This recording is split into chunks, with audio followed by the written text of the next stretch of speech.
Hi, welcome to the Wildling Podcast. Today I have my bestie. It's Brittany. And if you saw my old podcast, Dark Desires, she was on there. Today we're going to pretty much shoot the shit, but we're also going to be talking about medical stuff and whatever else comes up because I have a lot of chronic medical stuff and she's very supportive of people in her life. So, where do we even start with something like this? I mean, I don't know, even defining chronic. Chronic's something that you live with. It's an illness that doesn't go away, right? So, Yeah. like I have one myself, which to most people is pretty invisible, but it's a disability in itself. But and then like of course supporting you and then supporting my spouse who also has several chronic illnesses. But it's a big deal. And I think we could talk about it more, like especially the ones that are invisible. A lot of people are like, "Oh, you're fine." I actually Yep. am not. I'm not, and it doesn't just affect that illness; it affects everything else. It affects your mental health, how you perceive things, and how you necessarily Move are through the treated by world. other people too through that. So it's for, as you can hear, children in the summer summertime sex. They're trying to kill each other up there.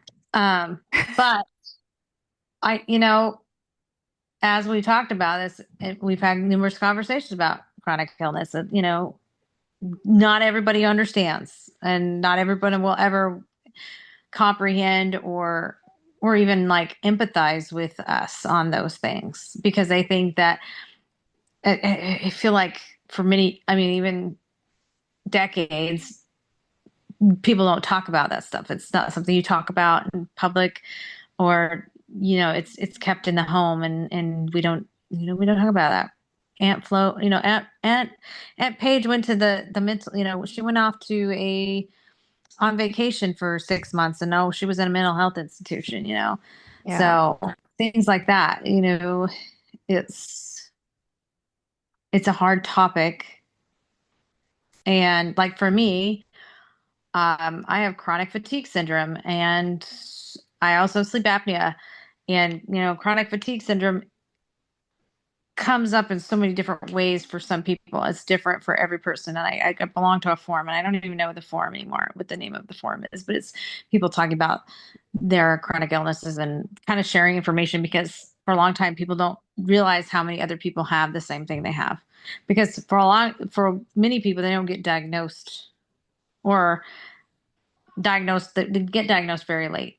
And they've been dealing with all these things, and because they get misdiagnosed, as you know, people get misdiagnosed, and they'll say it's one thing when it's actually another thing. And like for me, it was straight up, they already kind of knew what it was based on some blood results, and just like the symptoms I was having, it was kind of easy to diagnose what I had. And um which doesn't make it any easier, because they're just like, oh, it's chronic fatigue syndrome, so they didn't, we tried sleeping pills one time. Like I tried that for like a week, and that didn't work. It didn't work for me.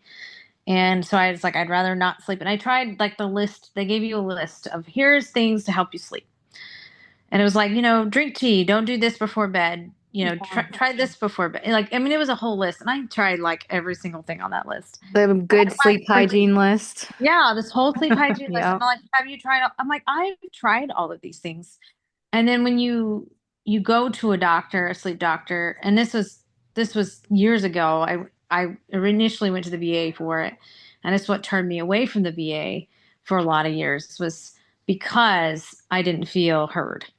And I felt like I was just another number in the system, especially at the VA. Like I went to the sleep doctor and I like gave her evidence and said, these are the things I'm dealing with.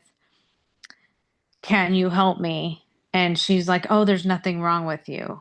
And when you've been dealing with it for like, that there's a disturbance in your physical and mental health and your sleep space.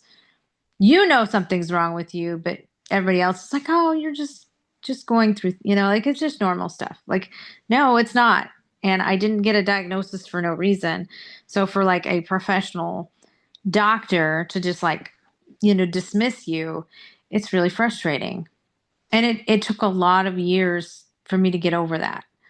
Um, Even when we were, friends years ago, like I was still dealing with it with no Yeah, diagnosis. And I remember. I think it affected a lot of how I was toward my own family, towards myself, and obviously my own self-esteem. It affected me greatly. And it wasn't until like I moved again and promised, I promised like actually two more moves that it took me like promising my mother that I would pursue getting help, like pursuing getting my disability that I deserved. And so I finally went back and got it. And, like, of course, like based on the evidence, yeah, I have a disability. But it's just frustrating that like most doctors can see based on my paper trail, yeah, you have a disability. But to just like one person to just really ruin that for me. And it's even now I still don't really have answers as to how to deal with it. It's just it's there, but I try to practice good sleep habits because it's chronic, so it comes and goes, and like I never know when it's coming. So like there's weeks I'll go without good sleep, and I have sleep apnea too, so it's like there's that added thing that in addition to my own other sleep issues, I have sleep apnea. Are they tied together? I don't know because the way it works is they don't really tell you these things. And so I found this form, and I have to look it up. But years ago, I found this forum that people share information about their chronic illnesses so they can find other people to see if they can find other solutions to their health matters. And so it was interesting to see all these different, like, have you been on this medication, or have you tried this before? Do you have all these other autoimmune disorders too? And so it's kind of interesting that, of course you realize you're not the only one anymore. And you're not crazy. Because that's what I told my therapist. I feel crazy. I felt crazy for the longest time because I'm like, this is not me. I am not me. I haven't been me for a long time. And yeah, you could say that deployment and military service probably changed me too, but like when I stopped sleeping, Sleep that is a greatly big deal. affected me. And going 14 years, and I'd say about 14 years of dealing with sleep issues, like, and realizing I never fully reached REM for almost 14 years. That's terrible because your body repairs itself in the sleep. And that means like I was never getting to that repair spot in my body, like in the sleep realm. And I'm just like, what does that do to a person? Like they haven't really done any studies to say what does that do to a person. And It affects, I think, every part of you. From what which I've is seen as well. Yeah, because I have chronic fatigue has been one of my things as well. And looking into it, yeah, sleep affects everything. Like your recovery, your cognitive abilities, everything. So it's frustrating when they don't take it seriously because it's like, well, it's kind of important. yeah. And it's like looking back, I feel I kick myself a little for not pursuing it sooner, but then again, I wasn't in the mental headspace to even try. Um, and I don't know like what it in the last few years has said, hey, I need to do better for myself, that I was like, okay. And in addition to like getting that disability, I sought mental health. Like I went to therapy, and therapy really opened my eyes to like it's okay to ask for help. It's okay to like express that you are feeling a certain way, and it's okay to try and like find ways to fix how you're feeling about yourself. Because it wasn't until I went through therapy and like went through some transformations for myself that I started to feel more myself than I ever felt, even when I was a teenager. Like I've never felt more in my own skin than now. And it's weird to like go back and think about that and go, why wasn't I feeling that way in my 20s before like early 20s before I started feeling like getting sick and stuff and before I had children and things like that. But like now it's weird in your mid 30s to feel in in my own skin. Like I'm finally kind of where I'm supposed to be. It's weird because I feel like you should know that in your early 20s, maybe even like when you're 18. But I know that that's not true because you don't develop until you're like 25. But it's like I feel like I should have been more comfortable then than I am now. I don't know. It's kind of a weird feeling. Yeah. Yeah, I think we probably feel like we know everything when we're 20. And then we hit 30, we're like, wow, I knew nothing. 100%. And like for you, I mean, I know that your autoimmune disorders have been so hard to like define and then to suffer endlessly Mhm. in the throes of trying to find out what it is that really is the problem. And even now, like some of these autoimmune disorders still don't have straight and narrow terms. It's Yeah. like all over the place. And every person's different because everybody's DNA is different and everybody reacts differently. Well, that's not really helpful. Yeah. Yeah, I agree. I was actually talking to my therapist yesterday. One of the things that we were talking about was how much just being so dismissed on everything is frustrating in itself because a lot of even doctors will look at you and be like, you look fine, so you must be fine. It's like, okay, thanks. Like a little bit of makeup goes a long way, you fucking asshole. Yeah, you look put together, but it's like what's funny, like, and I think my mom's had the same experience. She's like, the doctor didn't even touch me. How does he know? Like, she's got rheumatoid arthritis and several other types of arthritis in different parts of her body. And it's like, she had one doctor, like, not even like touch her hands or anything. She's like, how do you even know? Like, you did not examine me. Like, and you have had maybe 5 minutes to look at my file. So, how do you really know? How are you doing your job? And I really think back to like doctors are practicing. Like, and when I recently learned I had this back issue that's called Bertolotti's syndrome. I don't know how you pronounce it. So I was called on Thanksgiving by my PC, and I was surprised. My PCM, and I was surprised because I'm like, why are you calling me at Thanksgiving? Like, who does that? But he's such a sweet doctor, and I really enjoy him. He's been one of the greatest doctors I've had at the VA. He's a younger doctor in his 40s, and he's just like very in tune to like let me look at everything and let me look at every piece of your blood work. Like, so we had done the thing. I had it done like a scan on my hips and my back, and we were trying to determine if it was my hips or my back, and oh, it was my back.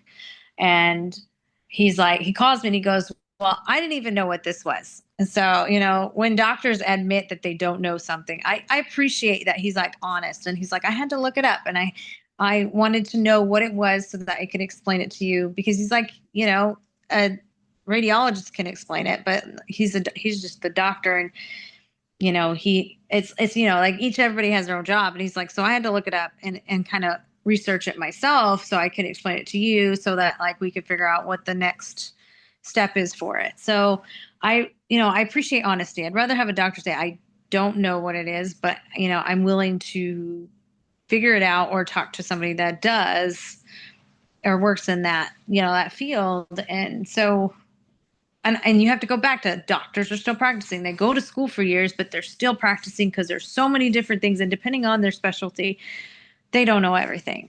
They have to Yeah. realize that doctors are not geniuses. Some might be, but they are not Rare. geniuses. And they're human and they make mistakes. And some are not, some don't have any bedside manner. Yeah, as seriously. as we both experienced. Some do not have any bedside manner and don't really care ultimately how you feel. They're more interested in the science, I guess, if you will, not the people. Yeah, I think they like their money and status. They like Hmm. to just know that they are a doctor, but the best doctors are the ones that always try to keep learning outside of school. and actually care about a patient. You're not just the next in line. And some are both. They're kind of a strange mix of both, where it's like they seem like they care, but they're not really doing anything to actually help you. They're just like, oh, I'm so sorry you're going through this. Okay, bye.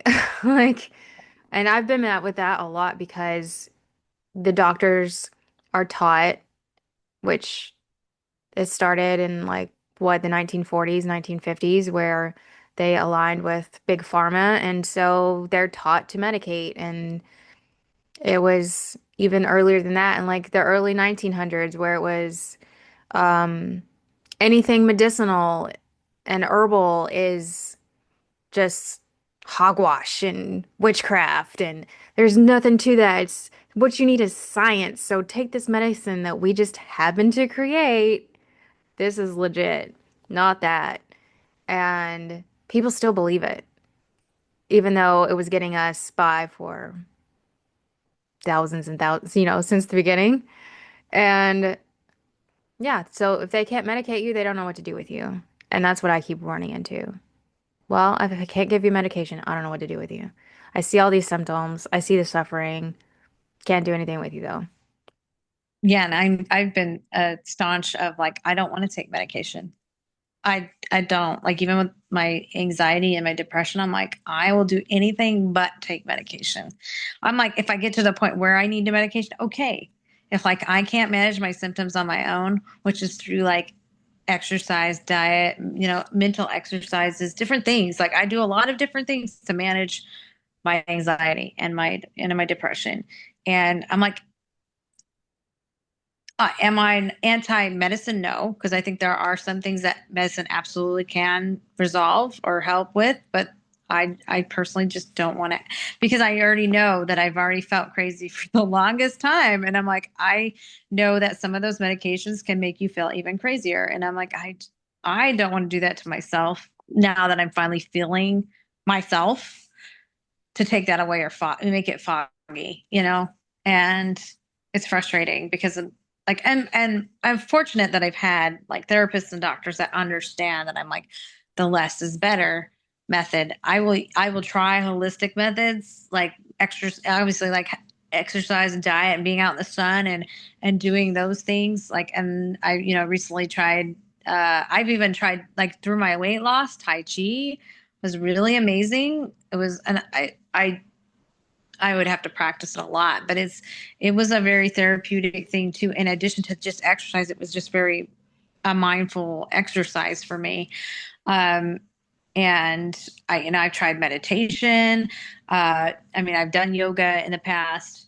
I'm now trying chiropractor, which I know is kind of more doctory, but I feel like it's also sort of holistic in some ways because he's addressing things that a lot of normal mainstream doctors are like, because like I think I've heard the term that chiropractors are considered kind of quacky doctors because Yeah. they're not really doctors, even though they are. Like they earn a doctorate, but they're really studying a completely different part of the, like the system of the body. So it's like, I don't know. So I find it interesting. And I don't know. There's just a lot of alternatives, and we should definitely be okay. Everybody individually should be okay with asking questions and saying this does not just because this works for someone else doesn't mean it's going to work for me. Yeah.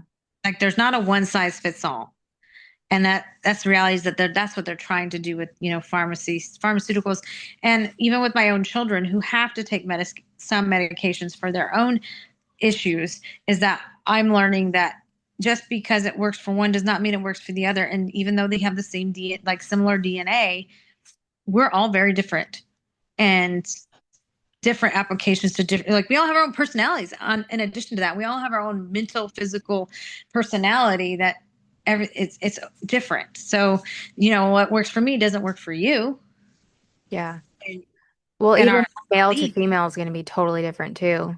yeah And most of the studies have been done on male bodies. So, yeah and they still continue to do it on male bodies yeah. that's the crazy part Yeah, like it's totally how do crazy. you do it? Like how I don't know still chauvinist to this day Can't Show me escape the the meds. patriarchy. Yeah, I think it's crazy that they don't, like regular doctors, unless they're actually really good and they learn beyond their schooling, they don't ask about the most basic stuff with your health, like what's your diet like? What's your exercise like? What stressors are you facing right now? Like, is there something that you're going through that's maybe exacerbating these things? Like, they don't ask any of that. It's like, take this pill. That's always the go-to. I don't know if you've experienced this, but now a lot of places ask like this questionnaire of like, are you homeless? Are you, are you going through this? Are you in a bad relationship? Have you ever been asked that at your doctor's appointments? Like I'd gone through this list of like, are you in a safe place? Do you have enough food? Like nowadays they're starting to ask that in some capacity because they realize that all these things at home, your home life affects whether you're going to seek medical help or seek seek assistance if you need it. And I find that that's especially having I worked as a nutrition educator, and one of those big things that we talked about, like I went to some seminars with other after school teachers, and big thing with younger kids is their mental health. I was like, how are they at home? Like are they living with their parents? Or are they living with grandparents? Are they foster kids? Because, there's a lot of like, and I don't, let me look, I have this book and I have it up here somewhere, but it's very fascinating because like, it talks about how like your childhood really affects a lot of other things and like how your health outcomes, like not just like your education outcomes, but how all your outcomes, how you become an adult based on all these experiences and how during your childhood the A, B, and C affects this. And this is why kids might act out or, be a certain way. And I don't remember the terminology of it, but I'm just like, yeah, of course it is. If you grew up in a weird childhood, of course you might have like physical ailments or mental ailments. And so I think now that they're starting to ask this in adulthood, people are realizing, well, shit, this is this is my this is what caused this. And I'm not saying that everything is caused by your childhood, because like we could talk about Freud all we want to Oh my and say God. I hate Freud so much. I will forever have we a could talk vendetta about against Freud him. and all these Ugh. other, these all these psychologists that made these grand law, but not everything is black and white. Some of it could be your childhood, some of it could be like like I said, if you are worried about your food, like if you're going to get to eat the next meal, yeah, it's going to affect your mental health, it's going Yeah. to affect your physical health. So I'm glad that they are starting to ask those questions. Doesn't mean they are across the board, but I think they are starting to, because like I get asked at the doctor as well as at my therapist, and I'm fortunate that like the therapist office I go to, they call you like once every 2 months to just like check in with you and say, do you have everything you need? Like, Wow. like they go through this whole list because they see a lot of community, like people on I think on Medicaid and stuff like that that have don't have a lot of resources. So they constantly ask, like, are you an abusive household? Do you are you homeless, or are you um, in need of food? Are you possibly going to be like things like that? They just ask all these questions, and I usually say I'm okay, like I'm good, but like I can imagine this would probably be very helpful for someone to reach out and ask that to some people when they need it, when need it most, and can provide those resources depending on the community you live in. But you know, I just there's things we need to ask more questions. And if you're advocating for your own health or even someone else's that you love, ask questions. And if they're not going to give you the answers, you need to go to someone else. You need to be willing to say, you aren't giving me the answers. It may not be the answer you want. So remember that they may give you answers. Doesn't mean it could be the right answer. Some of them you need to accept, and some you have to be like, I can ask more questions and get more relevance to the topic or whatever. Like, because again, some doctors are just there for the money, but some doctors want to get to down to the nitty gritty and will go to great lengths to get you the answers you want. Um, And those are the only ones worth going to if you've got like chronic problems or any kind of health problems. which is terrifying because I'm moving in like 6 months and I have to start all over again with my health care. I'm like, oh, I love my health care here. Yeah, and it's hard to find a good fit. Yeah. I'm still kind of going through the therapist. I've had three, but it's not my fault. It's their fault.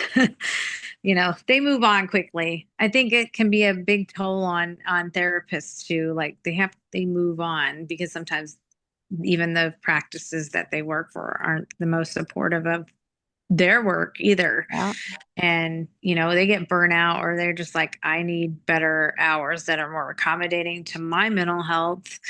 Um, so it's Yeah. it's finding the good ones and keeping them is hard. That was just one of the many reasons why I didn't go for licensing, Yeah. be a licensed therapist, because you get so boxed in and you are chained to somebody else's way of doing things and rules. And that's not always helpful for the clients either. Hmm. And that's not getting recognized. It's a lot of stuff in mental health is like, well, let's do a one size fits all, and that is never going to work.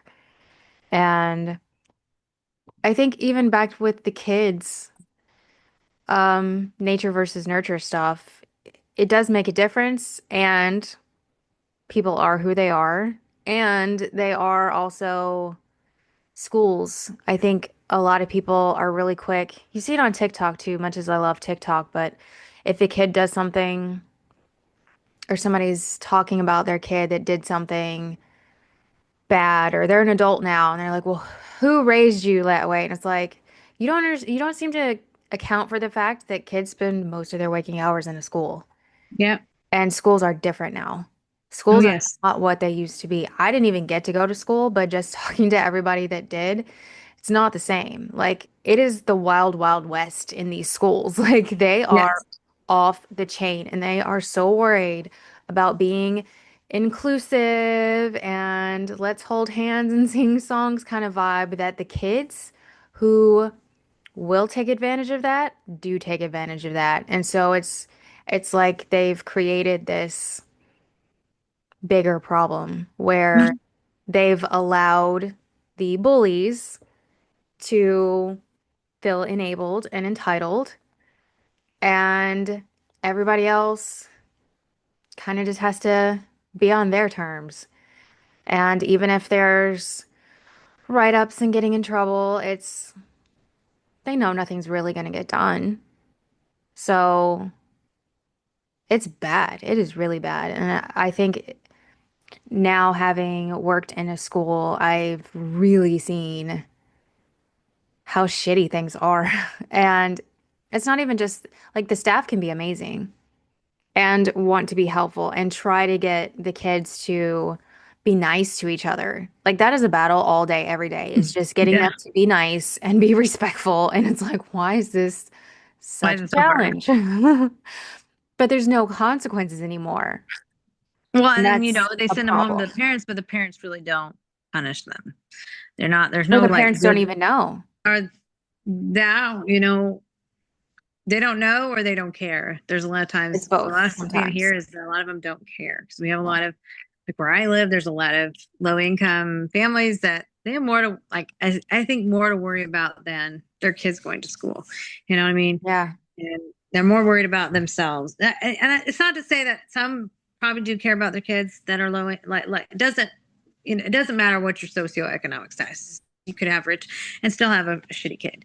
Yeah, Um, that's true. but because we've seen them, because my kid has experienced it, and but a lot of times it is the ones that are like their parents are too busy working and too busy trying to keep the food on to worry about their kid at school, because that's what school's for, like that's what your parents are like. That was what school is for. You go to school and you learn and you come home. Um, and behavior really didn't come into it. But now behavior is everything, it's like, come on, people. Like A school we is like didn't a psych ward now. it is, it is. And I've worked in both. So And in um, Alaska, I like I said, I taught nutrition education and I got to teach classes in different places. And I taught at a basically sort of a rehab facility for native teens and that were going through a whole lot, and it was kind of humbling to like see that from their perspective because they're way more disadvantaged than like your normal average kid. Like these kids are either homeless or have left their community because of alcoholism, all sorts of issues, like their parents are bad, or they don't even live with their parents because their parents are some of the problem, but they're because natives are big on community and living in their family, like within their tribes. And it was just fascinating to learn like some of those their health outcomes are really not so good either, because like teaching them like just basic skills, a lot of them are like, well, I'm not going to use this because I don't have a home, or I don't know where I'm going home to, or I don't know where I'll be. And so you dysregulated, it's sad. And then of course you've got a lot of missing native women.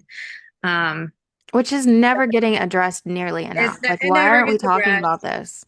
So that's a whole other topic that we could Yeah, talk it about. is. And I'm not native, but I definitely, having been like lived in Alaska and like worked alongside the native communities there, um I really get disheartened that like that's one of those things, those topics of like these girls wouldn't be in danger if they had the support systems and things Hmm. in place. And there are, but still people fall through the cracks. It doesn't matter how much you do Yeah. it. And in their own communities, there's a lot of socio problems within their own communities. Just like the military community has its own socio problems within its micro community. Every community has it. Depends on you, just like what I mean. Like you look at it through a micro lens, and every issue, they all have their own issues, and sometimes they're creating their own issues. Yeah. Um, Well, and that's part and of the problem with like schools always, I think inclusive is a word that is overused, big time overused. And yet, like even though they try to use that for these schools, but some kids have different needs. mm, And that isn't always addressed very well, even if it's a good school and mm, all of the educators are doing what they can to make it a safe and good environment for everybody. It's still the way that the system has altered things has been a huge detriment to everybody. And it's everything is just so fucked. it's like hell in a handbasket. Everything's going to hell in a handbasket. you know. Yeah, it's Um, definitely a and hellscape. if we go back to like chronic health, maybe all these things wouldn't be chronic and we wouldn't have all these health issues if like people gave a shit. And it goes back to people giving a shit, like Hmm. all together, like people caring not about inclusivity, but just Community. a basic damn about individuality, like just people. Yeah. And stop worrying about all the little things, but just like, hey, I care about you, period. Like, doesn't matter. Yeah. And I know that's probably too basic, and that's too it's too basic to say. But we're basic people. Everybody's basic at the very lowest level. We just have, like we said, I talked about Maslow's hierarchy of needs. Like you all have the same basic needs. We all need the food, shelter, and to some extent, like we need those basic needs met, and then we're still basic people. We still all have feelings. Whether we feel the same is different, is different, but um I feel like everybody has a sense of wanting to belong. So it's like, and even in the chronic illness side of things, like we just want to be heard. We want to belong just like everybody else does. We want to be normal, but we're not. Yeah. And I told people, like I told my therapist, like I said, I felt crazy for years. I felt crazy. And I told her, am I crazy? I don't know. And she's like, you're not crazy. I said, but Sleep that's deprived.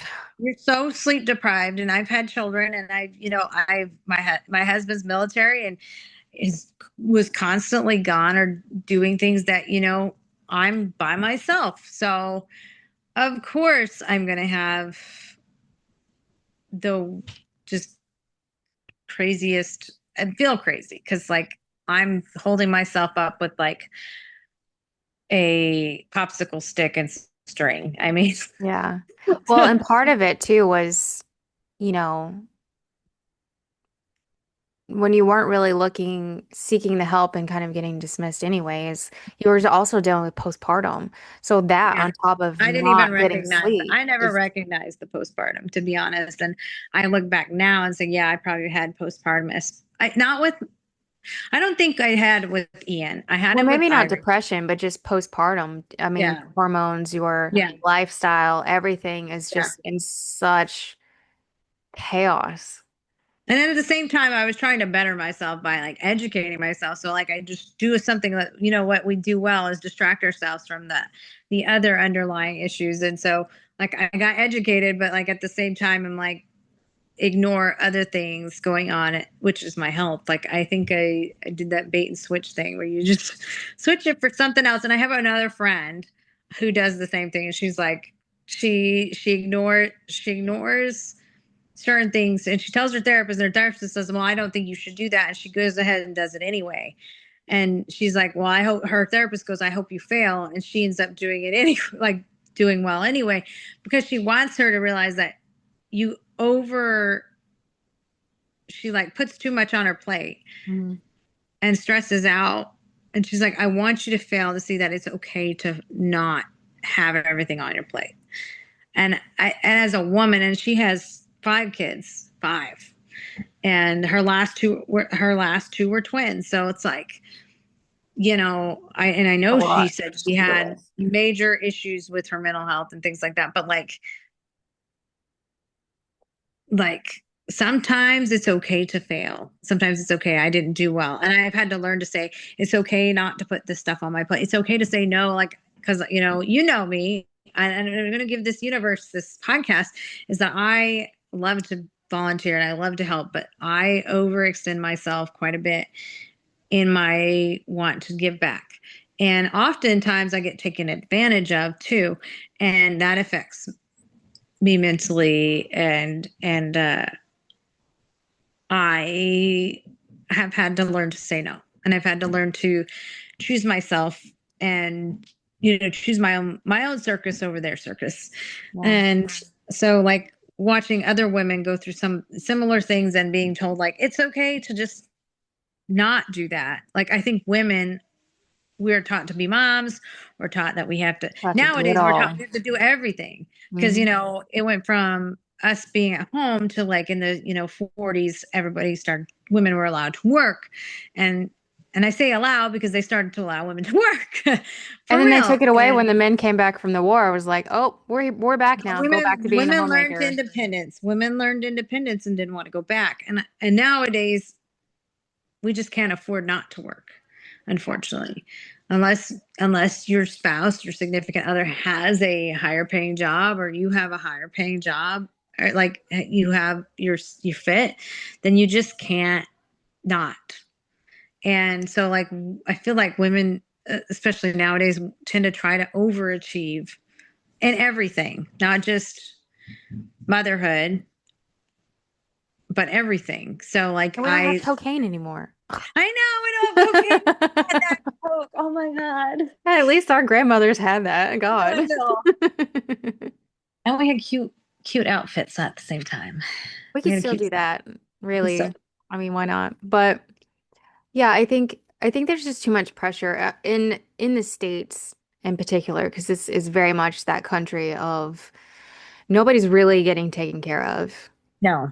And everybody, I think the majority is in survival mode and just fighting to get by and working at least a full-time job, like, or beyond that. And so what do you even have space for when all you're trying to do is just get by and you're still struggling just to get by? Then there's no space for anything.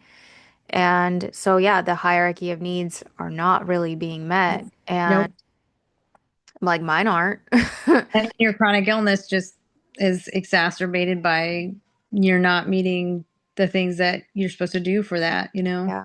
And I think for us, like, they love to say that it's the land of the free, but we don't really have that much freedom. Like, yes, we can get on and do a podcast and talk about these things, and we're not going to get murdered for it like you could in other places, Yeah. especially as women.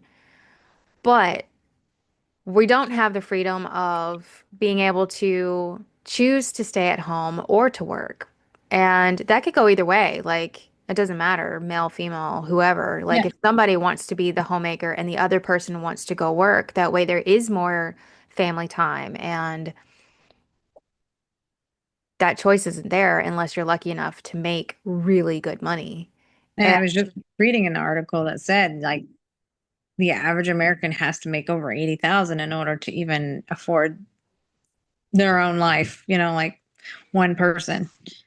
yeah, And majority of people are not making that, not making nearly enough to like even just afford a house and the basic necessities. yeah, And that's why I feel like everybody's starting to realize like the communal living, like especially how they do it in Europe where like three generations live together. It's such a huge thing. And I'm like, there's nothing wrong with it. I actually love the idea. I'm like, the more the merrier because I feel like again it somewhat takes a village to take care of everything. And if you guys can rely on each other, then you have less worry and you can take care of yourself a little bit better. And you kind of pool all your resources together, which is great. Doesn't mean it works for everybody, but I think that like I'm starting to see more like young people do it, yeah. uh, where Because they out like of live necessity, together, really, but it is a more natural way of doing things to have which a is why you're starting to see the totally off topic polyamory and stuff come up because people are starting to realize that like that communal living is has perks. I'm not saying that it has not the other perk, necessarily has to but be polyamory, but yeah. does not have to be sexual. But there are perks to having those. And then if you have different generations of different age groups in your communal living space, like they provide different insight and benefits that you might not otherwise get. Obviously, like having grandparents or even just an older person that has a lot of just interesting experience that you might not otherwise like look at holistic living. They may be like, I know this remedy.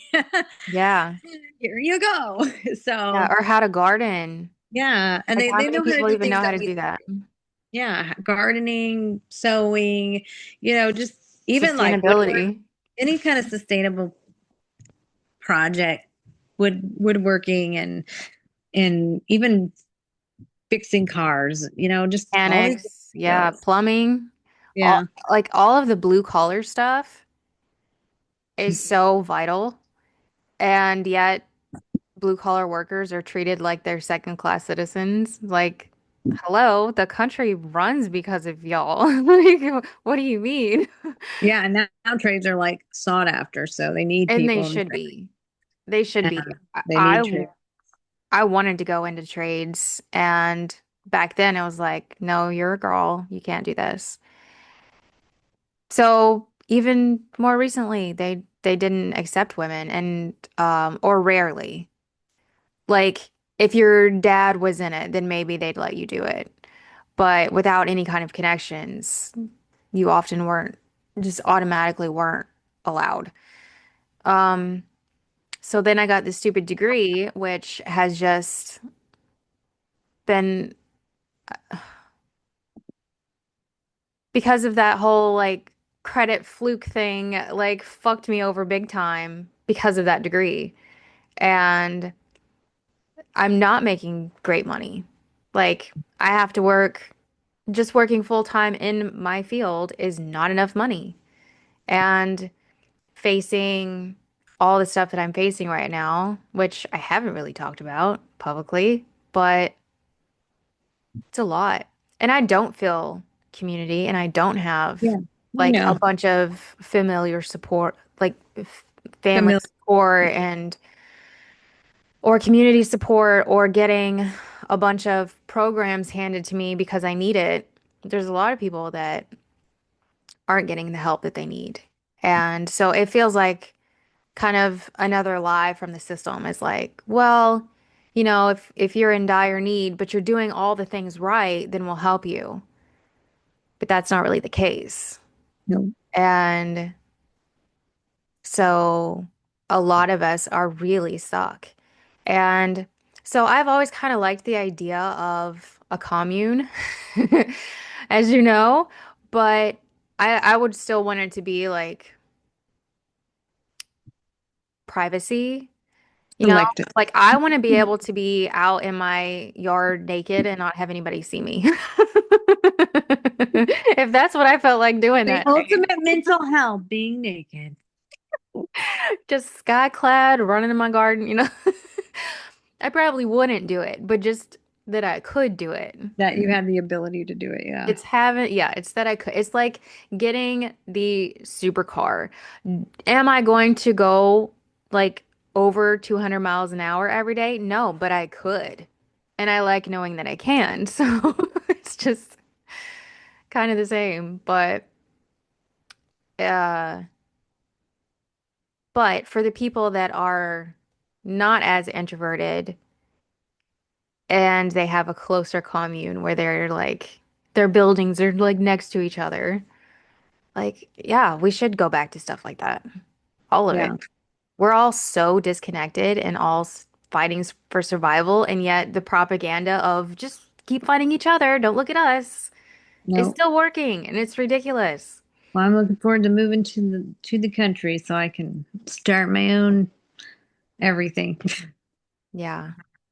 Yeah. I want to be in the country so bad. Like, I guess a lot of people, that's subjective. Country for me is like out in the boonies with nothing around.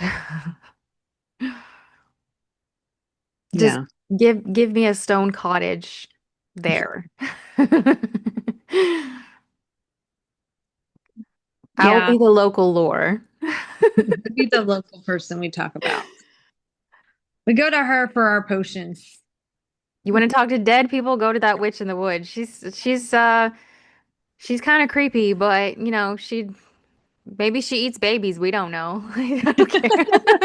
And then she's like the nicest person ever. Sweetest person ever. How many times have I heard that though? Like I thought you were a bitch, and then I started talking to you. It's like Yeah, you it's have the the best face. resting bitch face. She really does.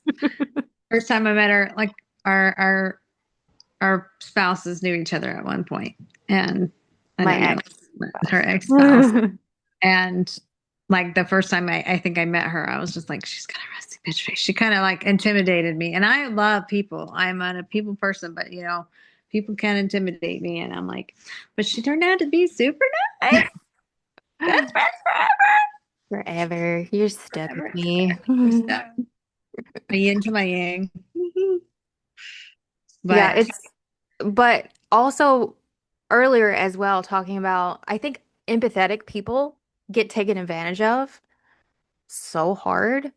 And that's something that we both have experienced a lot because of our kindness, because of our empathy. The takers are always going to take, and they have no cutoff point. So I think both of us ended up around the same time trying to find our boundaries with people. And and it's that was hard. something therapy taught me. It was like, Me it's too. okay to say no. Therapy was like, and if you are listening to this podcast and you're like, oh, she's just trying to, no, I mean, I really wasn't sure about therapy, but I was like, I mean, maybe talking to somebody else instead of myself, because I talk to myself quite a bit and it's kind of crazy because that's why I tell yourself I'm crazy because Well, I you're a talk to myself. Gemini, so I have conversations with myself, whole conversations, either in my head or out, just sitting in the downstairs by myself. But talking to somebody that has no idea who I am, that has no like really no skin in the game, has been the most therapeutic thing I could ever have done for the nicest thing I could have done for myself. And I can cry and not feel guilty and not feel like I can be vulnerable without like, and again, yes, I'm a very much an extrovert. I love people and I don't mind being vulnerable with people, but being vulnerable in a space that I feel, I guess, safe is safe, if you will. And like, I don't even like to cry in front of my husband, it's there's certain things you can be vulnerable with, and because I was a crybaby as a child, I was the crybaby, and my cousins know me as the crybaby. I was the one cousin that cried a lot. And looking back, I'm like, maybe I really wasn't a crybaby. I was just so empathetic, Yeah. and I was not being listened to. Healer. A lot of times, I wasn't being listened to. I was teased, and cousins are cousins. They can be brutal sometimes, but we love them anyway. Um, but like looking back, even then, like knowing what I know now, and after therapy, it's like okay, just I needed to put up more boundaries, and I still working on that. Like, but I've said no so much in the past year that I'm so proud of myself, and I've walked away from terrible situations that were like affecting me mentally and pushing my morals a whole lot. And I was like, I'm not willing to cross certain boundaries with my morals. Like if I know it's wrong and it's wrong and I'm telling you it's wrong and you're not listening, I'm going to walk away because you're not worth Yeah. visiting. It's not worth visiting. Yeah. And And it's even I worse mean, when there's it's a more gray black and areas. white. Absolutely, there are some gray areas in life, but there are some things I'm just not willing to cross Yeah. mentally, physically, altogether. And especially when it comes up with legal matters. And I'm like, nope. And I walked away. And I think I shocked a lot of people by doing that. And just I I dropped it because I got dragged pretty hard on social media. And I didn't say squat. I didn't engage. And I think that's the best thing you can do, especially with your mental health, is like don't engage, ignore it. Which a lot of people are quick to like troll and go back and forth. And then it's like, no, I don't even know these people.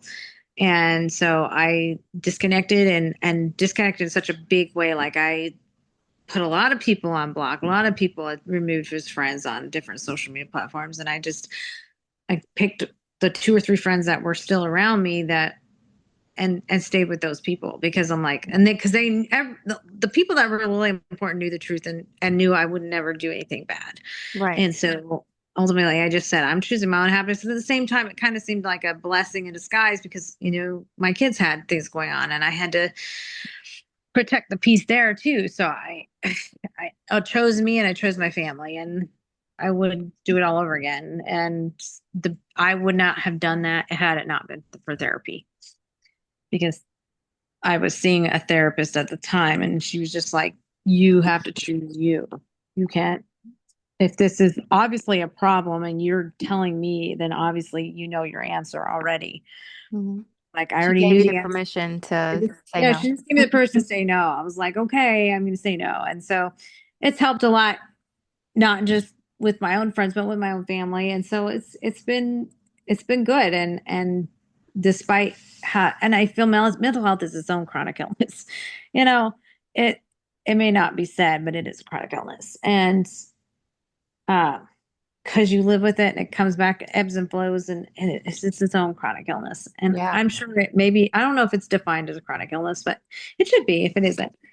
And anybody listening can say this, whether or not it's actually defined as that. Because I don't know. I don't have a computer right now, so I can't look it up. Look Um, up what whether they would consider mental it a health is chronic. considered a chronic illness. I feel like it should be, or if it's not, it is. I don't know. I don't know if it is. I mean, yeah, chronic illness could be a lot of different things, but is mental health? It seems like it's always kind of It's in the background, it's behind. separate. It is, yes, So, especially depending on what it is, so but it yeah, is often treated as a separate thing, yeah. which And doesn't make I sense. guess, It's a whole body issue. yeah, it is a whole body issue. Definitely not. And and because of where, you know, we are, this is a we're in the bad place. Like this country is very toxic. Like the chemtrails putting toxins all in our freaking air. And then we've got toxins in our food. Everything is sprayed with herbicides, pesticides, glyphosates, all the shit. And nothing tastes the same. So it's like our air, our food, our water, quite literally everything, our environment, everything is not healthy. So it's no wonder that we all have so many damn issues. I think Not to mention that there's only 1 people in this country. anybody that is healthy, like genuinely healthy, is so fucking lucky. And I don't know how they seem to have this like super gene to keep them from having some problems You in need to this take place. those people and pull out their DNA and see why it's correct. Yeah. Yeah. We should talk about conspiracies one day, like the chemtrail That should be our thing. next one. We'll do That'd be so fun. but I mean, honestly, and if we're talking about the podcast, like listening, if you're listening and you would deal with a chronic illness, there is there are people, everyone, there's a lot of people that don't talk about it or Yeah. find a forum to talk about it. And I think it's like how it works or something. I'll have to look it up so I can provide the link and so she can put it in her in the information for this podcast. But I found it to be very helpful for my chronic fatigue and my Epstein-Barr virus that I have that goes with chronic fatigue. And but there's all kinds, like depending on what you have, you can put it in there and you can find a whole form of people that have been doing the same thing. Mm. And I think some of these people have been using it for years and have like come to lots of help for their medical issues, going to doctors to advocate for certain things or for certain tests or vice versa. And so I think it's been very beneficial for those that deal with that to have that forum to be able to talk back and forth. And they even ask questions like it asks you, well, have you had this or have you ever experienced this? So they can figure out, are these all correlated? Like, does everybody have the same symptoms? Yeah. I think, Or do they have these other illnesses involved? Or if yeah, I develop another issue, do all these people have the same issue too? which is so helpful because you don't get that from a doctor. No, no, And it feels so much more isolating. I've had doctors and my therapist ask me if I want to join support groups for any of the chronic shit that I deal with. And I'm like, fuck no. I've never Because been asked that. I've never once been asked that. really, How? they've asked me and I'm like, fuck no. Because usually, well, like, okay, I work in mental health. I should not feel this way, but I feel like support groups are where it's like victim mentality, and that is gonna make me feel worse. I don't want to deal with that. Because I'm kind of a hard ass, and that's what helps me survive. So, no.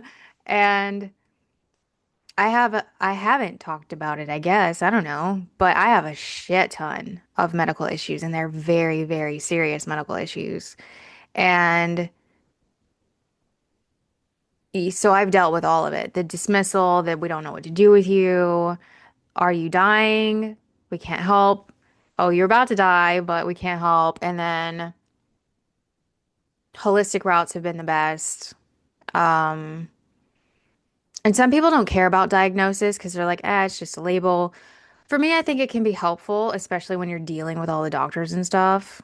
And It gives them sometimes a you'll still point get of dismissed. direction. It gives them a point of direction at the Right. very.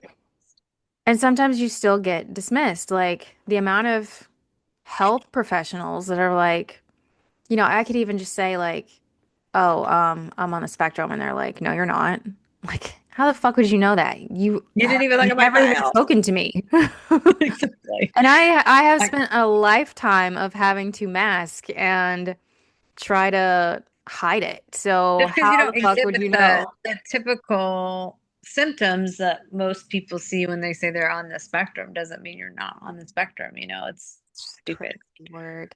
Well, and also to your point about the forums can be great. And I've found even through like TikTok has been great because I helped somebody learn that they had premature ventricular contractions like I do because she tried to describe the feeling, which is really hard to describe. And she's like, my health insurance, I can't go to the doctor right now, but I just need to know what this might be. And she described it. And I said, I know That's what I that. I've got that.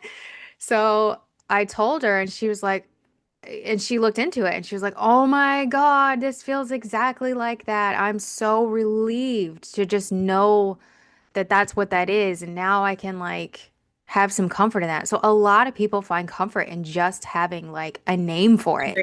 and Exactly. being able to look into it. And Chat GPT is also really great at it. And some people get pissed about that, but a lot of doctors are getting their degrees from Chat GPT now. So Damn AI. It's gonna take over. We're all gonna be dead.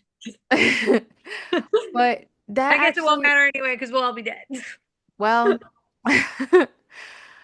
some of it is really good, and some of it you definitely have to have some discernment with, but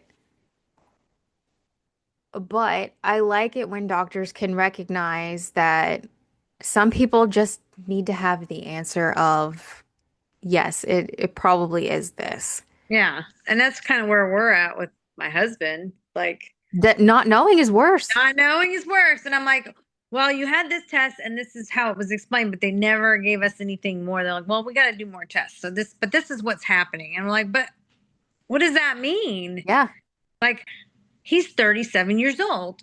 He should not have blood coming from wherever. And what did I say? Coronary, his coronary. He's receiving blood from somewhere he shouldn't. And they can't. I'm like, that's it. That's all I put a said. little Now, hustle behind it or something. Like, come it could be on. bad. It could be good. Like they said, it could be bad if it's the wrong type of blood that is But they don't coming to, know. but they don't know because they got to do more tests. And of course, tests take time. Yes. And you know, you know this, but this is the first time he has chronic AFib. He's had chronic AFib for going on since 2018, 2019. He probably had it from before then, but he didn't really have a major issue until that time.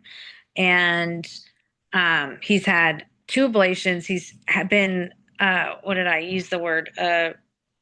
Cardio averted 5 times, 2 times before he had the first ablation, 3 times between that time and the next ablation, which just means when they have to actually physically bring down his heart rate by shocking him back into rhythm because the medications did not work. And now, I mean, after the ablations, he's able to self convert, which is like if he starts to feel like he can actually like get his body to do it on its own. But if it ever gets to that point, it may not like work after a while. And it's chronic.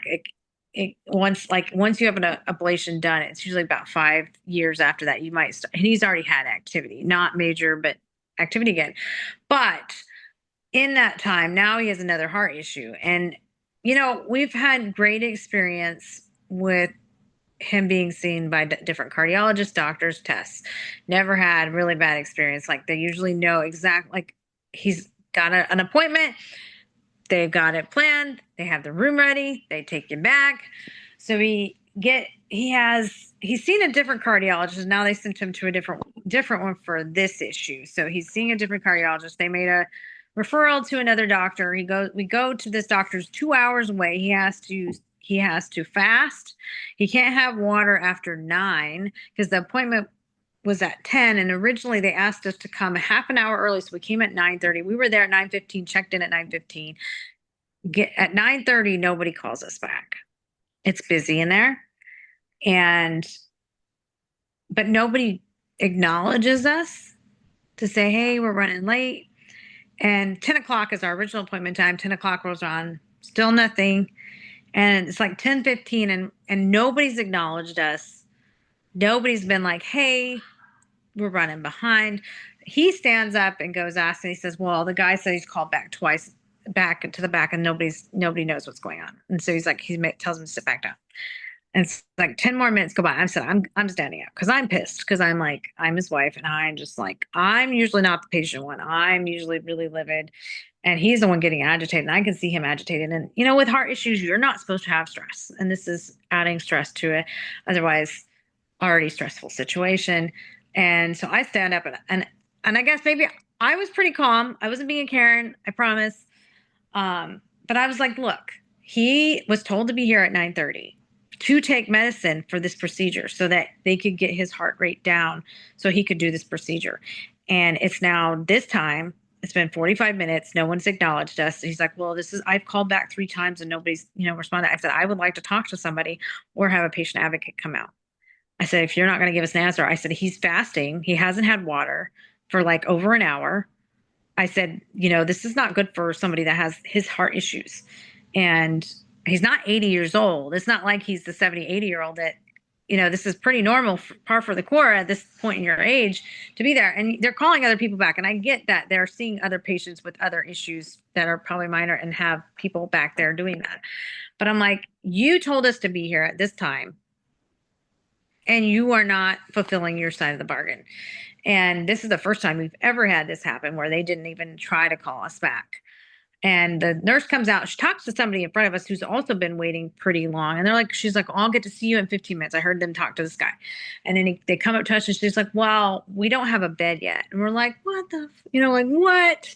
And like, but we'll have a bed available and we'll have it cleaned maybe within 30 minutes to an hour. And we're like, so you want us to wait an additional 30 minutes to an hour when he's already been fasting all night since midnight and he hasn't had any water and we drove 2 hours. So in addition to this procedure it could probably take another 30 minutes to an hour plus the time frame between getting him the medicine that's supposed to bring down his heart rate and all this stuff.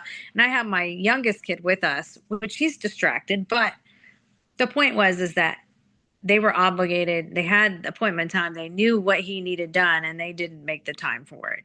And so we walked out and it's the first experience he's ever had. I mean, and as I've told you, I feel like he's more stressed about this situation than he was with the AFib because with the AFib, he knew what it was. He could feel it. He knew what it was. He knew how to deal with it.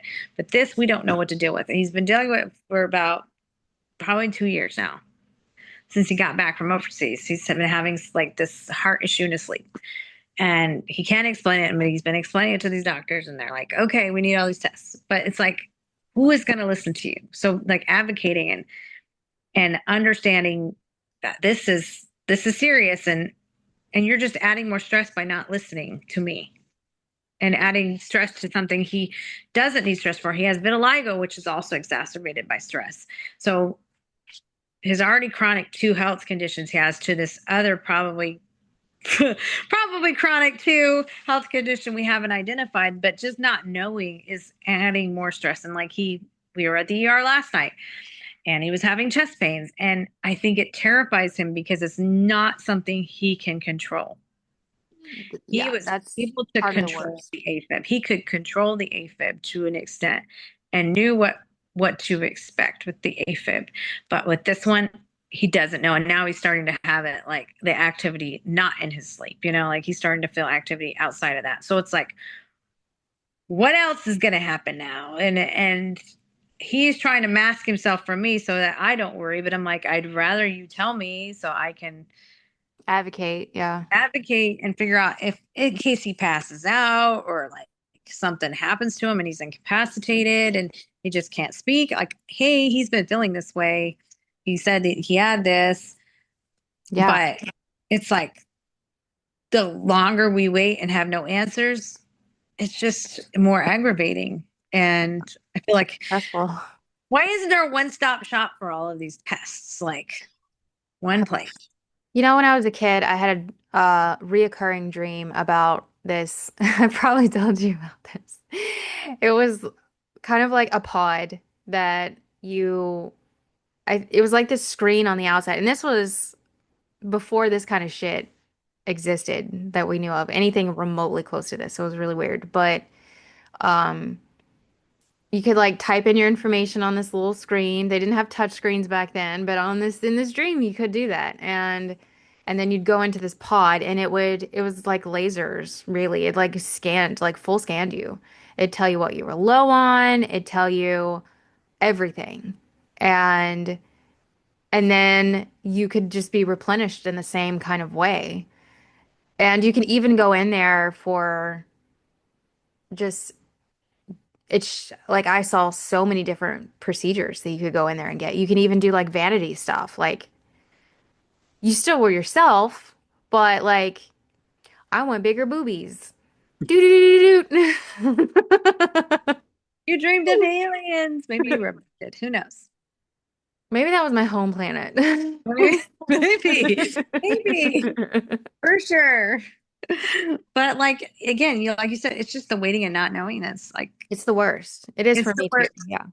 And like I don't know how to advocate not knowing, advocate for the not knowing. Like I don't want him to worry. I don't want to worry, and I try not to worry about it. But, like it's always in the back of my mind. But Yeah. now I'm seeing him, who has always been very like, for the most part, strong Steady. through all Yeah. of this, and very like staunch in his how he deals with it. But like now I'm starting to see that the cracks. Like I said, when we walked out, I was really surprised at how he was so agitated at that appointment we walked out on that we were scheduled for because he was pissed. And because like we made the time. Why didn't they make the time? Yeah. And this was Probably really took important. It over. wasn't like a 37-year-old is in a cardiology unit for no reason. Like we're here because we're having a specific issue. And it's not like it's an easy procedure. It's not, I mean, it's an easy procedure, but it's not like a normal procedure. It's a specific procedure. Why would a 37-year-old be having it? Yeah. I mean, Yeah. I've been dismissed a lot too, and I've dealt with the doctor's offices like that as well, where you're there early like you're supposed to be, and you know how hard it is for me to be on time as it is. mm. But showing up And my early. mom said it's just like, it's just, you're just another number to them. Yeah, It's absolutely. not, you're not important because they're just pushing. And it was at a hospital. So, like, I get it. They probably have a lot of patients, but like, you sent us to this hospital, told us to, we're doing what we're supposed to because we get in trouble probably from if we didn't show up on time, they would cancel our appointment, blah, blah, Yep. blah, blah, blah. You'd be But skipped. we're not, oh, we're not allowed to do that. Oh, yes, we are.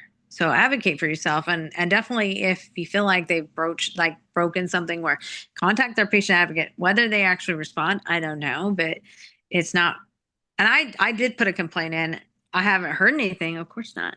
But they sent what's funny is they sent Erica, my husband, Eric, a survey and he was like, I'm definitely answering that. I'm like, yeah, they sent you a survey of services you never received. Yeah. And so I Yeah. laughed about that. And so, but he's been aggravated since then, like just a little more on edge than he normally is. And like last night, you could tell he was just like, he was like, oh, I'm like, how are you feeling after he woke up before we went to the hospital? He's like, because he had napped and it was not normal. And he's like, I'm still feeling off. And he would not explicitly say he was in a whole bunch of pain. But I was like, maybe we should go to the ER. And I said that. And then like 30 minutes later, he was on the phone with the advice line going, hey, I have these issues. And he's like, it's extreme for the kind of pain, which I'm like, see, you won't tell me, but you'll tell the nurse. But I Yeah, can he tell definitely does like need to start telling you. it bothers me. And I'm like, I need to know this. I asked you if you were feeling okay, like Yeah. and I've asked him scales before and he doesn't always answer.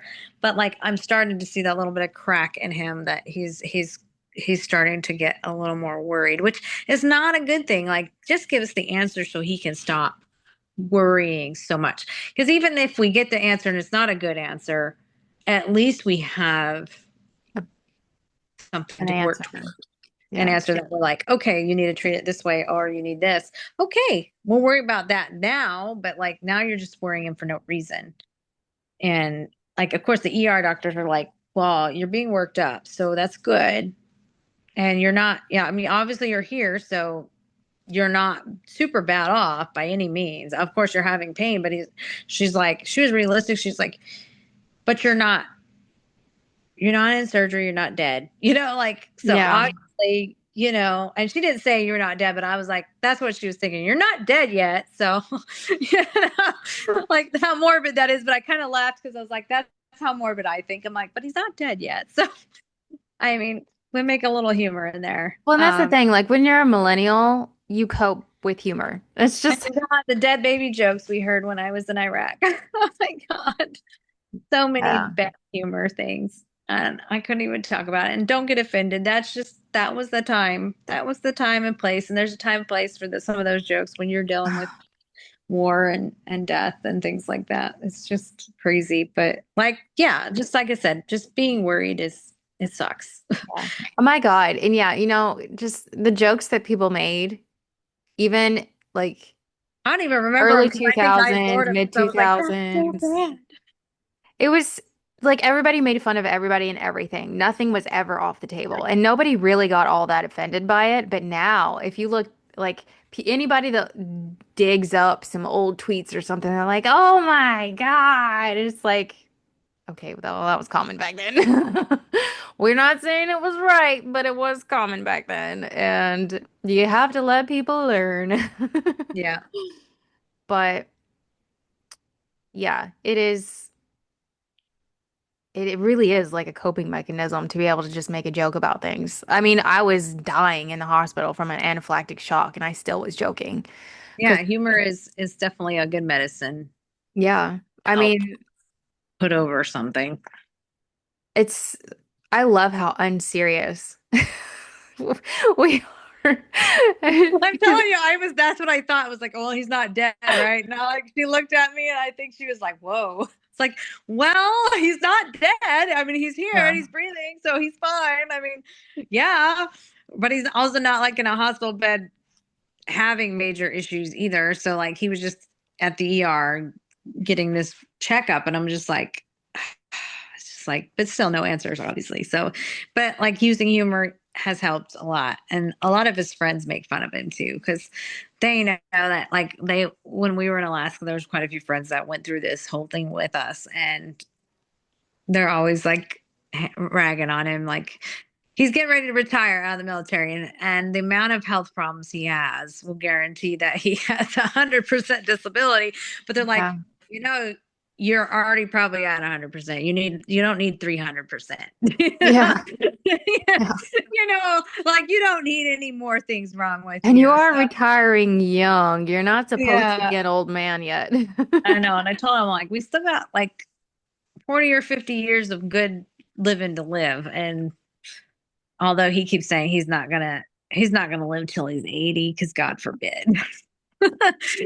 I understand him. He's like, I don't want to live till I'm 80. I'm like, but people are living longer and living healthier and longer lives. And I that, don't know. but that's the thing, like if you're living it healthy, absolutely.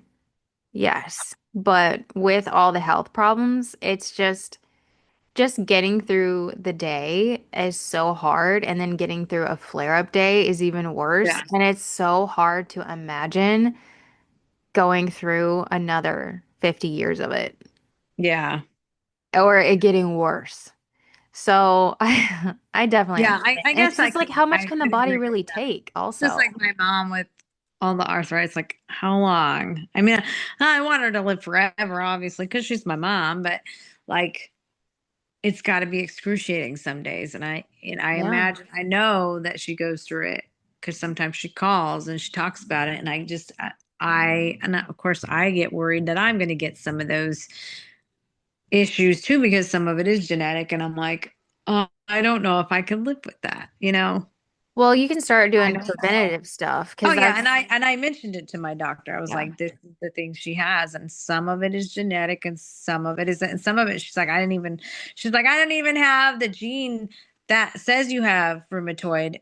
It was, it was something else that obviously indicated she had it. But she's like, I didn't even actually because they can test for it. They can test for rheumatoid, and she's like, I did not have the marker for it, but I got it. So it's crazy I how it think works. yeah, they started dumping But a she's like, lot I of could money probably into get genetic tested for testing, it. but She says the next generation, though, because she did not have the marker, means that I would likely have to get tested and could probably easily see I have the marker or whatever. I don't know how it works, but it was just something how she explained it to me. But so see, I wouldn't want to do that because then it'd be like psychosomatic. Like, what if you then start I'm gonna know feeling it's like gonna it's be happening? there, It's you know, not. like great. But like it's like all the things wrong in my family. I mean, I don't know if it's good to know or just pretend it's not there. See, and that is the difference is if you feel something going on, you want the answer. But if it's like this potential, maybe it could happen because it's in my genes, don't need to know that. Like dementia and Alzheimer's, like I know at some point I think I'm gonna lose my mind, but that's because the women in my family do, and my dad's side too, like all the women dementia or Alzheimer's. So it's like that's probably inevitable. And There are ways to try to help yeah, and I mean my for grandma, that she as didn't get it well. till like mid to late 80s, and she lived for 4 years with it pretty good. But it's not the disease I'd want to live with. It's hard, No. rough, and it's sad. And so, yeah, all these things, like all these things we could talk about health issues and health. I mean, my family, all kinds of health issues. A good God, like just I pick a think between the family two of us, member. we could cover Name, everything. I can name every health issue I have family members with all the different health issues. It's crazy. Yeah. Not that it's a good thing, but that's just the genes we come from. So, and the choices they made after that they learned all these health issues, you know. What if I have so many medical problems because, like, what if I actually am inbred? Oh God. Oh my God. Don't wish it on yourself. But I bet there's a genetic test for that. I'm pretty sure that they could see that if they were to do a genetic test Ooh, on I'm getting a thunderstorm. I love a good thunderstorm. you. Ooh, it's hot here today. Yeah. So I don't like the heat. I need to be, I need to make friends with somebody that's got a boat. And like I said, I don't want to be on the boat because I get sick. You know what? That is actually a good point. I don't know because I have not been on a boat I can since. do it if we're going slow, but if they're trying to do fast and it's like rocky and choppy, I can't do Yeah. it. Even the lake out here is always very like moving all the time. The wind is so bad. I can't go on the boats on that because it's too much for me. I'm like, nope, you guys can go on the boat. I'll just sit here. Yeah. I haven't tried a boat since my equilibrium got fucked, so I might not be able to do it I now. can't get on a roller coaster. I can get on some roller coasters, but I can't get on anything that spins a lot where Oh, it's I like can't smooth do spinning. spinning. Yeah. Mm-mm. I can't get on those. I used to love the swing, but I can't get on the swing ride that they have at some places. Can't do that. And it's since I had kids, but I'm like I don't think it's changed since I lost a lot of weight because I thought maybe like my equilibrium is off or something with my weight. But I'm like, no, it's definitely like once I had Irie, I could not do it. Could Interesting. not. Huh. Like I used to get somewhat nauseous and could do some stuff, but once I had kids, every kid made it worse. So I'm not the Kids, fun man. parent. My husband's the fun parent, and I'm not. But now, he used to skydive and he did some base jumping when he was younger, and so like he's probably never ever going to be able to do that again. No. Not No, with not his now. sadly, like he's lucky, like because my mom and him went skydiving for her 50th, I Yeah. think, and so he got to do that, and that was the last time he did it. But like we were talking about him jumping with some of his nieces and nephews because they wanted to do that for like their 18th, but like he can't do it anymore. So no, And it really my mom sucks. wants me to beat him over the head with something and just do him in right away. Like, are you trying to The do old yourself? iron skillet. Like, are you trying to do yourself in? Like, do you want me to just help you out? Let me help you out.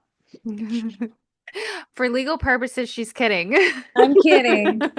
I'm totally kidding. But No, yeah. I mean, because people don't know, you all have, like, you are truly the perfect couple. Like, you all have such a good dynamic and you're such a good fit for each other. that's because And we ignore each other a lot of times. I've known you guys for so many years, and before even the second kid came along, and you guys have always just been such a good fit. I love to see it. We'll see And how long he lasts.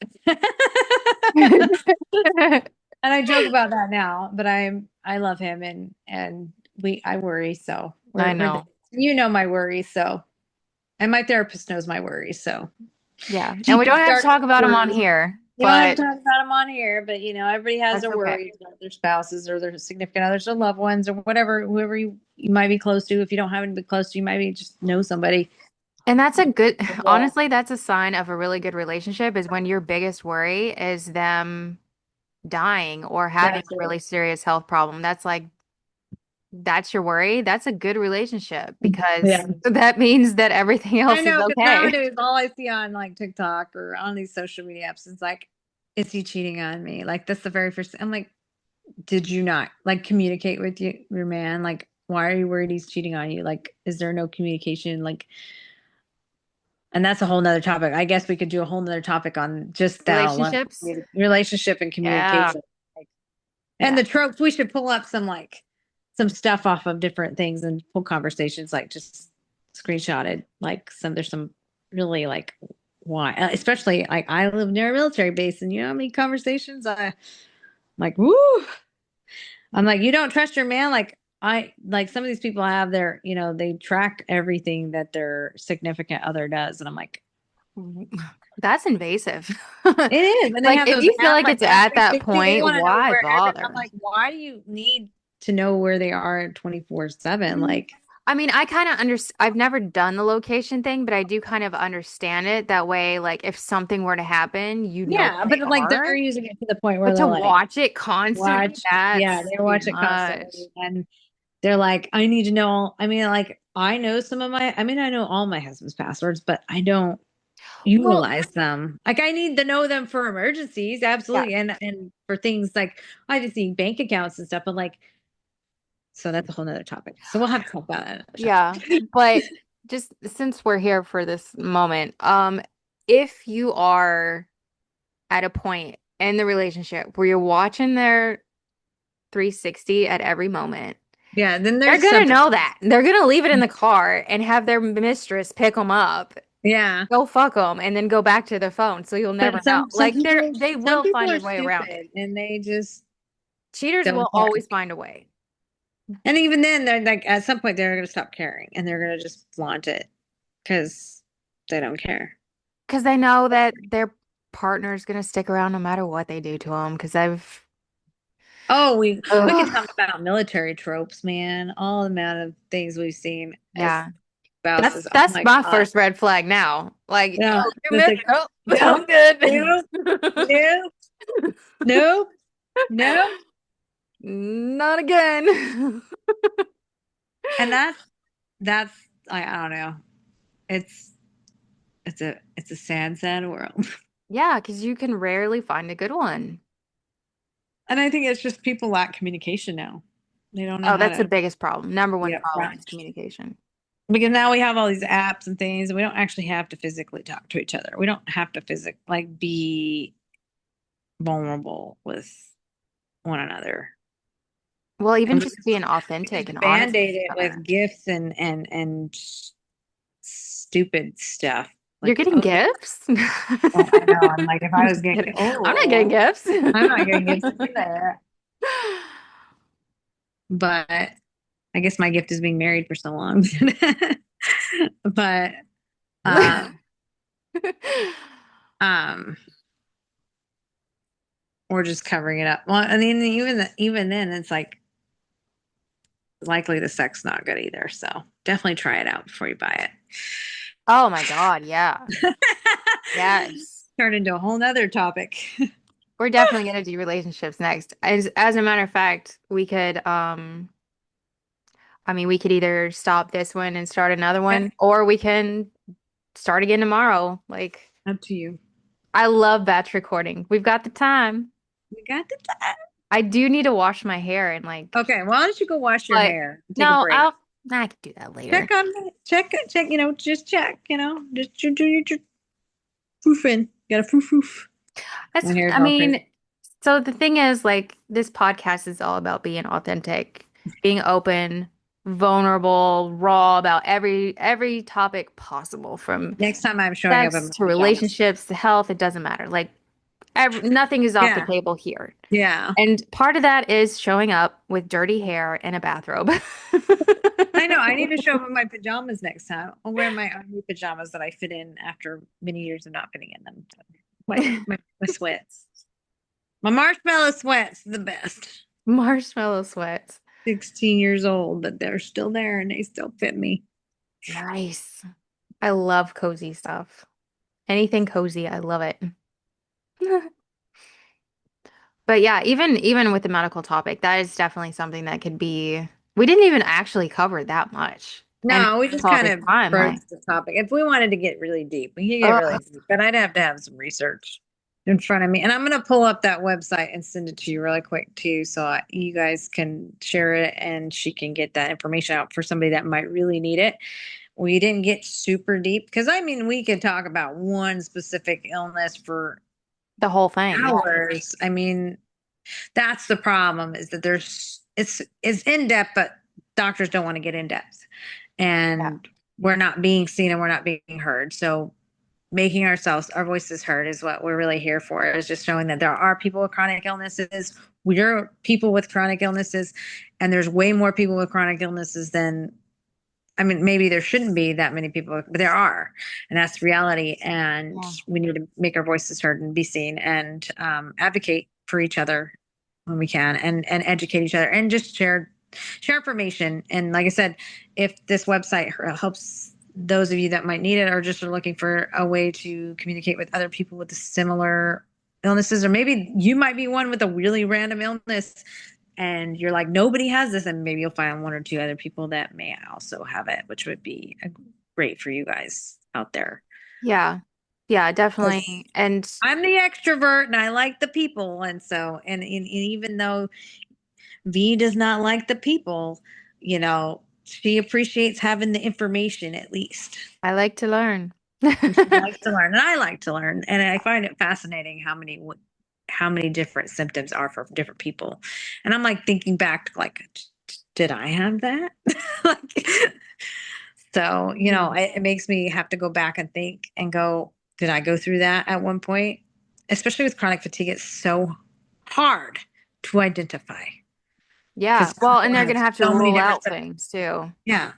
Yeah. And so, and really, there's no true identification other than that that you deal with this sleeplessness and it's constant, and you've tried things and it doesn't work. Yeah. Yeah. So, Well, I also think people should utilize ChatGPT. Put your symptoms in there. See what it comes up with. And then you can, even if that's your starting point, it's a starting point. and you And can ask questions. yeah, because like for me, I found on TikTok somebody talking about MCAS, and I was like, holy shit. This sounds like like what I deal with. And I put it in Chat GPT, like, these are my symptoms. Could it possibly be MCAS? And I got the response from there. And then I told my doctor, I was like, so could it be this? And some doctors get really annoyed by that. But so what?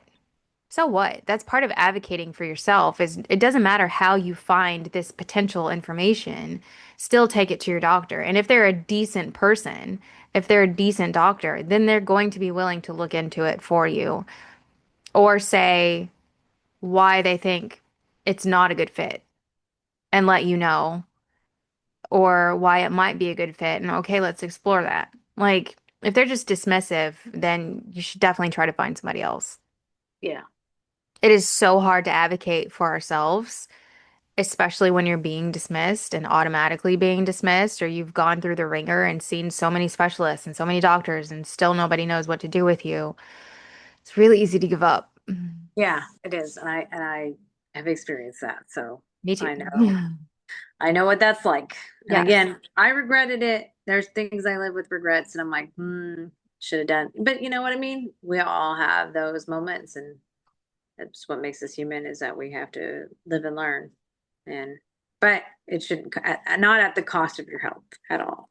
Yeah, and it is good to have that aspect of people that are also going through it. So it's like, okay, so what do they do? What's helping them? And what didn't help them. So whether it's through a forum or through TikTok or some other means, it is nice to be able to have that component as well. Because like if I hadn't started following the medical medium stuff after that first extremely bad year, then I probably wouldn't have made it. Yeah. And so even just finding that component, which that didn't come from the doctors, Spirit Yep. told me about that. And um and a lot of people still say like, "Oh, he's a quack. His information is." I'm like, "Well, you'd be surprised. He's actually helped a lot of people, myself included." So, we don't have to agree with everything that he says Mhm. or whatever, but if something What works works for for you, you might not work for right. everybody, but it works for some of those people. Right. And he's not like selling he's not like selling a course or stuff like that. Yeah. And there's so much free information that it's good and it's about food. over everything else. Yeah. So, yeah, and a lot of people find things that work really well for them that's different. Um, like Michaela, she does the carnivore diet. Michaela Pearson, Jordan Peterson's daughter, Yeah. she does the carnivore diet because Oh, that's like she eats nothing but a steak. Couldn't be me, no, couldn't be you. but she's like so because of the whole like looking into food and what helps people. I came across her talking about that and it's interesting that that helps her and for some other people like eating a steak all the time and nothing but that would be detrimental for them. Yeah. So it's it's never a one size fits all, it seems like. Even when it comes to the food component of it, finding what helps you, what can bring down the inflammation Yeah. and all the other things. Like, 'cause I could tell people about my diet, but that doesn't mean it's going to work for them. It is a very Yeah, restrictive diet. exactly. Some people would rather die. You're like, me, I'd probably rather die because I I want want cheese. I want everything. I want bread, butter, and cheese. Oh, I I just need miss those it. three. I miss pizza the most. Yeah, so, oh, there are so many people that would get so upset with me just mentioning that name too. It's so weird. So weird. People are nuts. It's like you don't have to agree with everything somebody says to find some value in some things that they talk about. Like that's how Exactly. you learn. Yep. I got, like I said, I'll read articles and like, oh, that sounds fascinating. Or I'll listen to something like, I got one point out of that whole thing because some of it was just boring. I'm like, okay, I got that piece out of it. So now I'm going to research that piece. Well, and even if it's stuff that you don't agree with, like that's still something to recognize. And like, Even why don't religion, I like there's a disagree? lot of stuff in like religious practices. There's a Yeah. lot of interesting things. Doesn't mean that I'm gonna practice that religion, but there's some like they do a lot of meditation. A lot of different religions do meditations. A lot of religions actually have witchcraft. And Yeah. even in looking at like divination, it's in quite a few religions. They don't necessarily use that same word. And especially the Jewish religion, I didn't know that till I watched like a show that showed like them going to a seer, and then they even have like all these things. I'm like, I didn't know that. Like the Amish have their own witches. They don't talk about it, but it's there. And is the I can't Bruja. remember the Bruja. Yeah, and they're very, they're treated badly, but they also are needed in their own religious rites and things. And so it's like you learn a lot of things, and sometimes you can apply those things to your own life. And I'm like, okay. Yeah. I mean, I agree with everything that all these religions do now, but there are some good things that come from some of these religions. Yeah, absolutely. Nobody should be forced into a box of it has to be this way and only this way. And I think that's actually one of the issues with the medical field is they try to make it a one size fits all. Like, Hmm. oh, well, you have chronic fatigue. Here's melatonin. Like, what? Nope. It didn't work for my son. It probably won't work for me. And I've tried it for years, but it really doesn't work for me. I That's tried probably it a long time ago and I thought somebody was breaking in my house. Like, I well, don't think this works for me. Like, and Ian, my son, had to take like because he takes a different medication for sleeping because he does not sleep. He would not ever sleep if he didn't take some sort of he takes a blood pressure medication, which is pretty par for the course with his issues. But melatonin, like the one psychiatrist we saw, he's like, yeah, he can take up to an adult.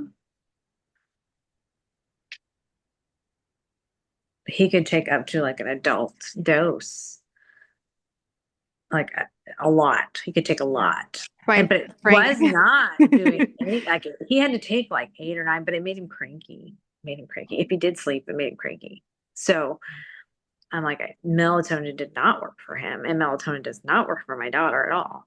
And so, but again, they have certain issues, and I think it really ties into their ADHD. Yeah, and Hold that, up. Hold up. right. And And sometimes because their brain is different, it could mm, exacerbate the aggravation. That's yeah. pretty common. So So yeah, maybe they need like whatever a works for one does not work for the other. And melatonin may work for some kids, but it's honestly not the greatest thing. Nope. I mean, no, it's not. especially when you have a kid that doesn't sleep, like my son. He did not sleep. He slept with us till he was 5. And then when I finally got him diagnosed and I said, hey, he does not sleep. And they were like, they recommended a medication. My brothers took it when he was young too. So it wasn't like it was a new medication. This is a very standard medication to give people. I'm not a doctor, but this is what a doctor prescribes. It was like a blood pressure medication because it kind of lowers the blood pressure to keep them calm, like calms them down. Yeah. And some people use it as an ADHD med, but it actually helps ADHDers sleep or be calm during the day. And for him, like it puts him to sleep, and he sleeps at like a regimented time frame, and it's awesome because when you had a kid that never slept or he only slept with you to sleep, it's like night and day. And you can Yeah. have and having chronic fatigue and sleep apnea, and then you have a kid that does not sleep at all is traumatizing in itself. Yes. Absolutely.